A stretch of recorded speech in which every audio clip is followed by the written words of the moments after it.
नमस्ते सबैजनालाई। आज मौसम केही खराब छ।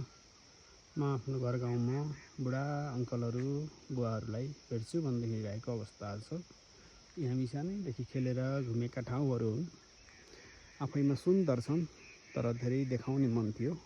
आज मौसमका कारण मैले सबै कुराहरू प्रस्तुत गर्न अब असमर्थ भएँ। धेरै रमाइलो छ। यहाँबाट एकदम हिम श्रृङ्खलाहरू देखिन्छ।